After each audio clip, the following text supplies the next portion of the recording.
ಸ್ನೇಹಿತರೆ ನಮಸ್ಕಾರ. Agumbe tunnel project DPR ready ಆಗ್ತಿರೋದು ನಿಮ್ಮೆಲ್ಲರಿಗೂ ಗೊತ್ತಿದೆ. ಸೊ ಆಗುಂಬೆ ಯಾರಿಗ್ ಗೊತ್ತಿಲ್ಲ ಹೇಳಿ.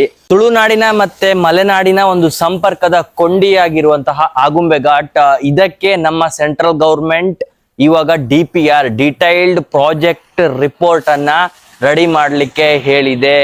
ಇಲ್ಲಿ ನಾವು ಮಾತನಾಡಬೇಕಾಗಿರೋದು ಅಥವಾ ಯೋಚನೆ ಮಾಡಬೇಕಾಗಿರೋದು, ಮೊದ್ಲಿಂದನೂ ನಡ್ಕೊ ಬಂದಂತೆ ಪ್ರಕೃತಿಯ ಮೇಲೆ ಮಾನವನ ದೌರ್ಜನ್ಯ, ಪ್ರಕೃತಿಯನ್ನ ನಾಶ ಮಾಡಿ ಮಾನವತನ ಸ್ವಾರ್ಥಕ್ಕಾಗಿ ಅಥವಾ ತನಗೆ ಬೇಕಾದಂತಹ ಎಲ್ಲವನ್ನ ರೆಡಿ ಮಾಡ್ಕೊಳೋದ್ರಿಂದ ಪ್ರಕೃತಿಗೆ ಆಗುವ ವಿನಾಶ. ಆ ದಟ್ಟವಾದ ಅರಣ್ಯ ಏನೋ ವೆಸ್ಟರ್ನ್ ಘಾಟ್ಸ್ ನಾವು ನೋಡ್ಲಿಕ್ಕೆ ಆಗುಂಬೆಗೆ ಎಷ್ಟೋ ಜನ ಬರ್ತಾರೆ ಸನ್ಸೆಟ್ ನ. ಸೊ ಆ ದಟ್ಟವಾದ ಅರಣ್ಯವನ್ನೇ ಅವಲಂಬಿಸಿ ಜೀವನ ಮಾಡ್ತಿರುವಂತಹ, ಫುಡ್ ಮೇಲೆ ಡಿಪೆಂಡ್ ಆಗಿ ಜೀವನ ನಡೆಸ್ತಿರುವಂತಹ ವೈಲ್ಡ್ ಲೈಫ್ ಅನಿಮಲ್ಸ್ ಇದಕ್ಕೆಲ್ಲ ಪ್ರಾಬ್ಲಮ್ ಆಗತ್ತಾ?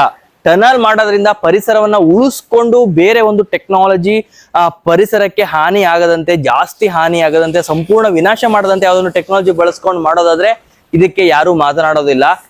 ಸೊ ಯೋಚನೆ ಮಾಡ್ಬೇಕು. ಗೊತ್ತಿಲ್ಲ DPR ಯಾವ ತರ ಆಗತ್ತೆ, ಯಾವ ತರ ಪ್ಲಾನಿಂಗ್ ಬ್ಲೂ ಪ್ರಿಂಟ್ ಆಗತ್ತೆ ಅಂತ ಹೇಳಿ. ಸೊ ಹೇಳ್ತಿದ್ದಾರೆ ಪರಿಸರಕ್ಕೆ ಹಾನಿ ಆಗದೆ ಇರುವಂತ ರೀತಿಯಲ್ಲಿ ಟನಲ್ ಮಾಡ್ತೀವಿ, ಮರಗಳನ್ನ ನಾಶ ಮಾಡದೆ ಅಥವಾ ಯಾವುದೇ ರೀತಿಯಲ್ಲಿ ಫುಲ್ ಡೆಸ್ಟ್ರಾಯ್ ಮಾಡಿಬಿಟ್ಟು ಮಾಡುವಂತಹ ಒಂದು ಕೆಲಸ ಇಲ್ಲ. ಸೊ ಆದಷ್ಟು ಪರಿಸರದ ಕಾಳಜಿಯನ್ನ ಇಟ್ಕೊಂಡೇ ಈ ಒಂದು DPR ನ ರೆಡಿ ಮಾಡ್ತಿದೀವಿ ಅಂತ ಹೇಳಲಾಗ್ತಿದೆ. ಸೊ ಇದ್ರ ಬಗ್ಗೆ ನಿಮ್ಮ ಅಭಿಪ್ರಾಯವೇನು? ಆಗುಂಬೆಗೆ ಟನಲ್ ಬೇಕೇ ಬೇಡವೇ? ಪರಿಸರದ ಮೇಲೆ ಎಷ್ಟು ಹಾನಿ ಆಗತ್ತೆ? ಇದ್ರ ಬಗ್ಗೆ ನಿಮ್ಮ ಅಭಿಪ್ರಾಯ ಏನು ಅಂತ ಕಮೆಂಟ್ ಮೂಲಕ ತಿಳಿಸಿ.